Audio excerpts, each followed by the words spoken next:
Buenas tardes. Hoy voy a presentar el marco pedagógico de la enseñanza para la comprensión.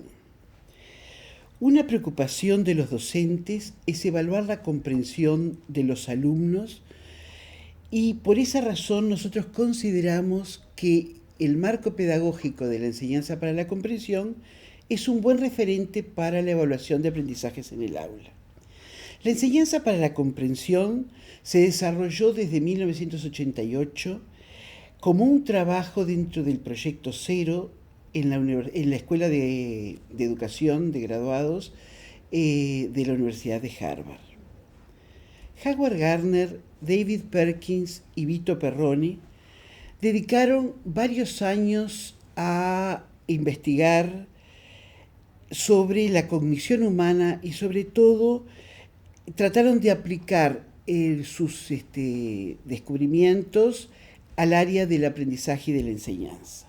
Más de 60 investigadores de Harvard, a los que se sumaron unos 30 docentes de secundaria y de primaria, y otros investigadores especialistas en distintas áreas, dedicaron más de 5 años para definir lo que es la comprensión y qué elementos se pueden usar para determinarla en las aulas. Pero, ¿qué es la comprensión? David Perkins la define de la siguiente manera. En pocas palabras, comprender es la habilidad de pensar y actuar con flexibilidad a partir de lo que uno sabe. Para decirlo de otra manera, la comprensión de un tópico es la capacidad de desempeño flexible con énfasis en la flexibilidad.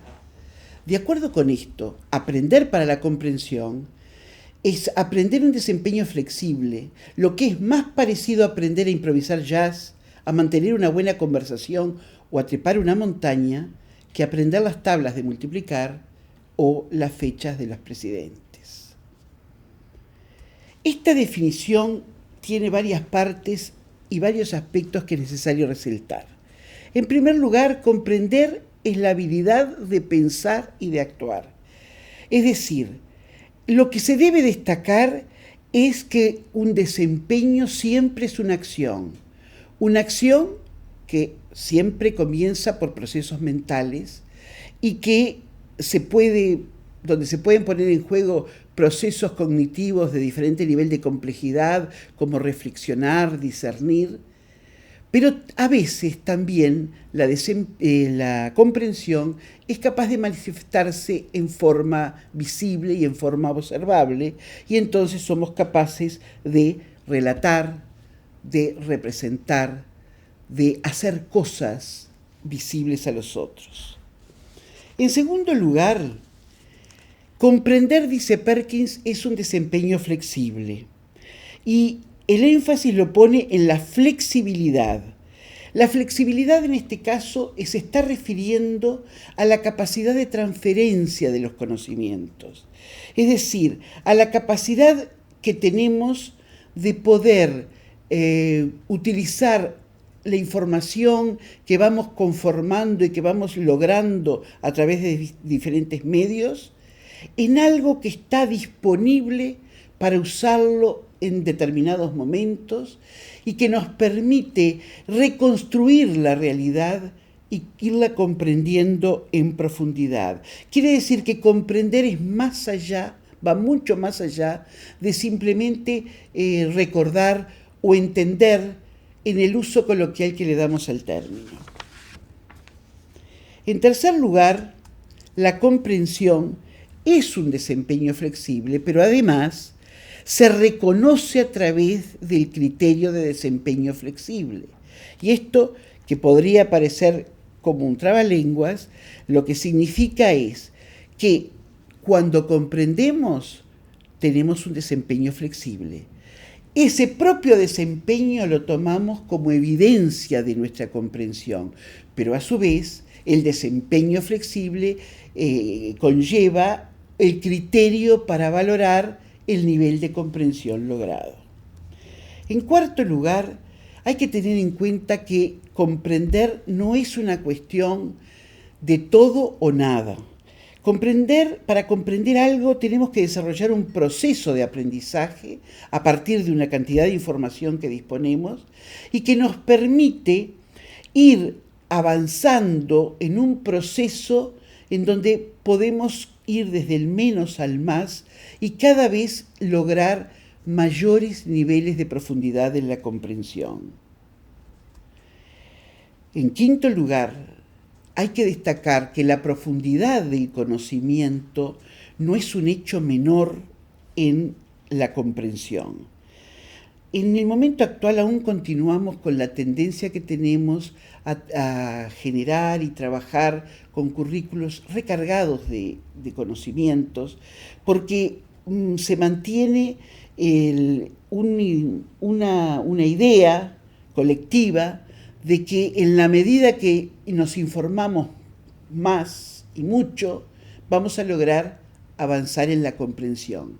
Sin embargo, eso, desde el punto de vista de la comprensión, no es tan sencillo.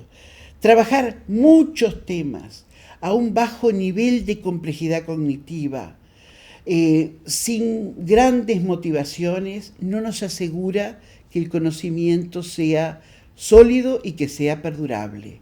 Sin embargo, si focalizamos en algunos tópicos, si profundizamos en ellos, si nos interesamos, si somos capaces de recrearlos, si somos capaces de usarlos, de aplicarlos en distintas situaciones, esa menor cantidad de tópicos nos permite ganar en profundidad de la comprensión. Comprender, en síntesis, es realizar tareas complejas. Dice Perkins, es más parecido a tararear jazz que a aprender una tabla de multiplicar. El problema radica en que para desarrollar la comprensión los docentes tenemos que proponer actividades, pero no cualquier actividad promueve la comprensión. Tenemos que promover actividades que sean complejas, que exijan que el alumno ponga en juego procesos cognitivos complejos que les permitan recrear la información desde distintas perspectivas. La enseñanza para la comprensión se sostiene a través de 4 pilares: los tópicos generativos, las metas de comprensión, los desempeños de comprensión y la evaluación diagnóstica continua. Los tópicos generativos y las metas de comprensión responden a la pregunta que se hace siempre un docente: ¿qué vale la pena que mis estudiantes comprendan y logren a partir de trabajar con este tema, con esta unidad, con este proyecto? Los desempeños de comprensión, que son las actividades que les proponemos a nuestros alumnos, responden a la pregunta que nos hacemos cuando decimos ¿qué actividades debo proponer a mis alumnos para que comprendan lo que explicito a través de las metas de comprensión? ¿Qué aspectos de los tópicos son posibles y necesarios de conocer? Porque no se puede conocer todo y no se puede comprender todo en profundidad.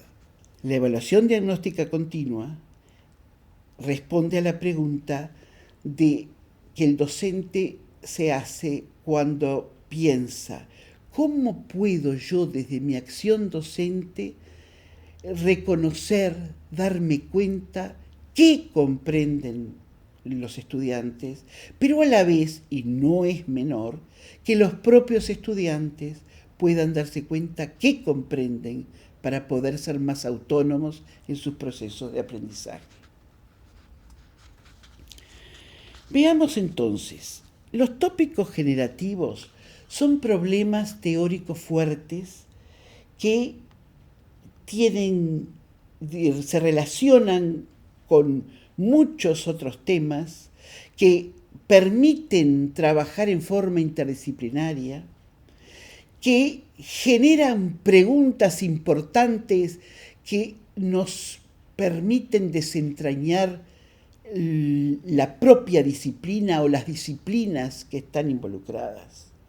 Entonces, ¿cómo seleccionar de ese conjunto de contenidos curriculares que nos presenta un programa los tópicos generativos que nos permitan desarrollar la comprensión de nuestros alumnos?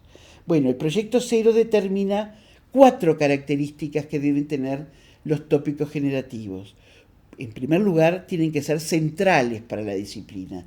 Tienen que dar la oportunidad que los alumnos y los profesores nos preguntemos sobre los problemas teóricos que dan lugar al desarrollo de la propia disciplina. Pero a la vez tienen que ser generativos, tienen que ser ricos en conexiones con otras disciplinas, con distintos aspectos del propio tópico.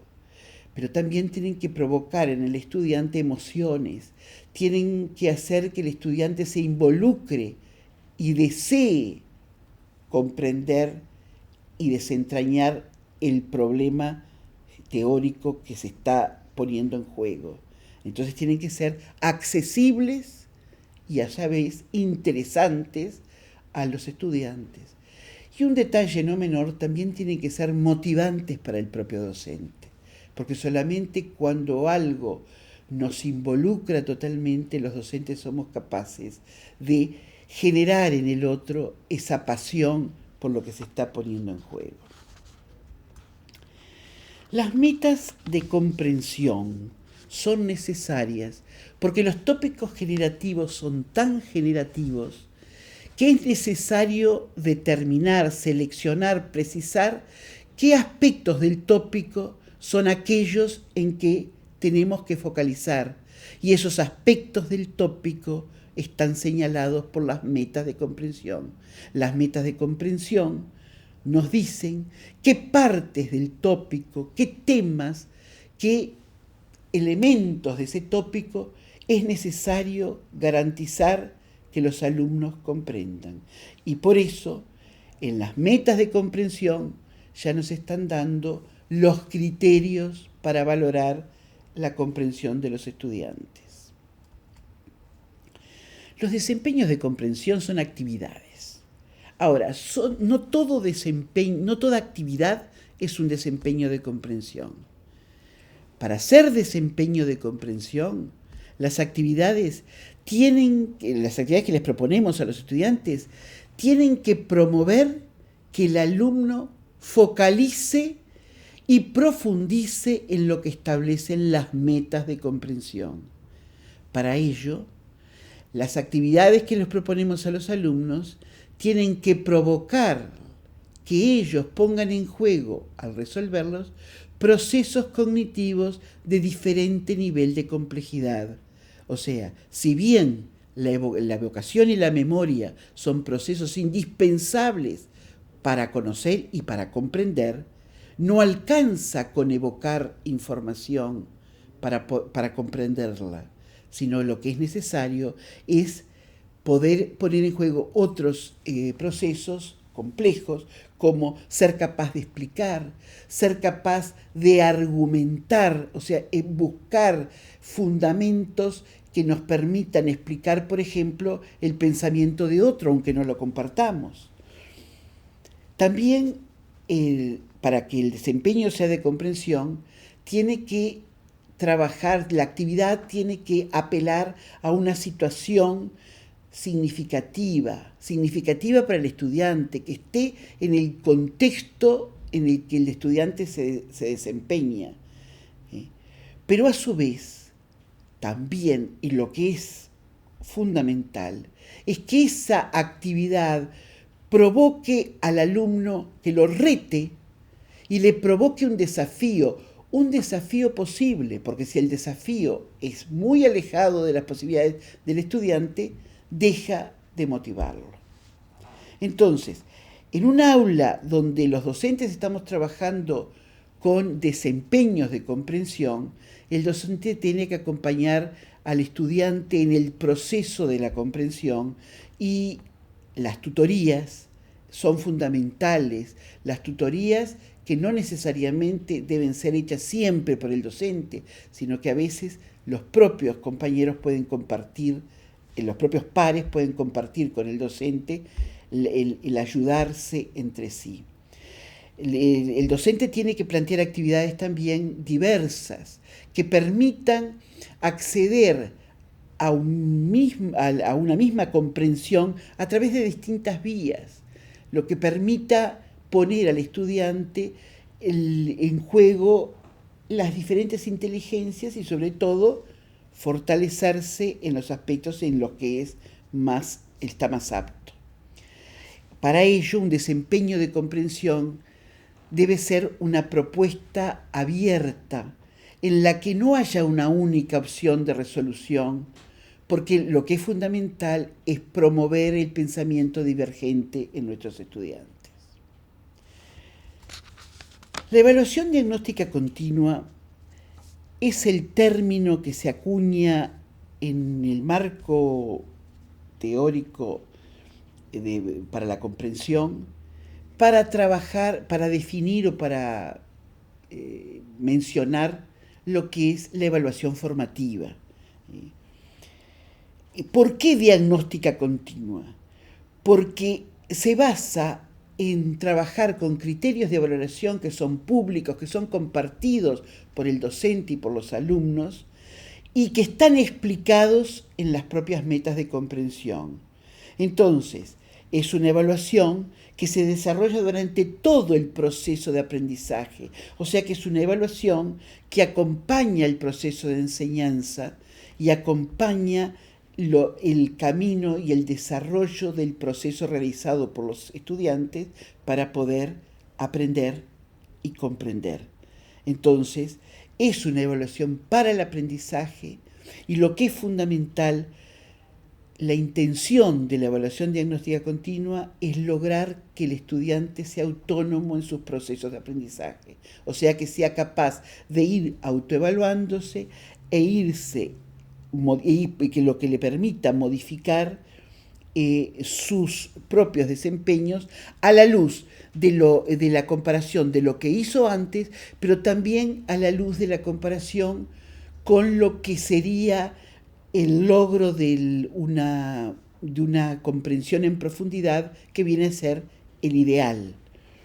Entonces, la evaluación diagnóstica continua no es solamente una tarea del docente, sino que también cuando estamos trabajando con evaluación diagnóstica continua, lo que estamos haciendo es repartiendo el trabajo de evaluación entre todos los actores del aula.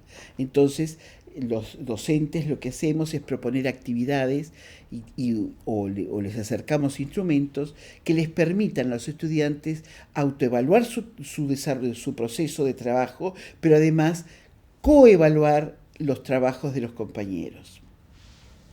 Entonces, de esta manera, a través de la evaluación diagnóstica continua, se reciben insumos para replanificar la intervención didáctica y reorientar el proceso a través de tutorías y propuestas adecuadas a la nueva situación. Por lo expuesto, el marco pedagógico de la enseñanza para la comprensión orienta la selección de estrategias de enseñanza para promover la comprensión en los estudiantes, pero además para evaluar sus aprendizajes. Muchas gracias.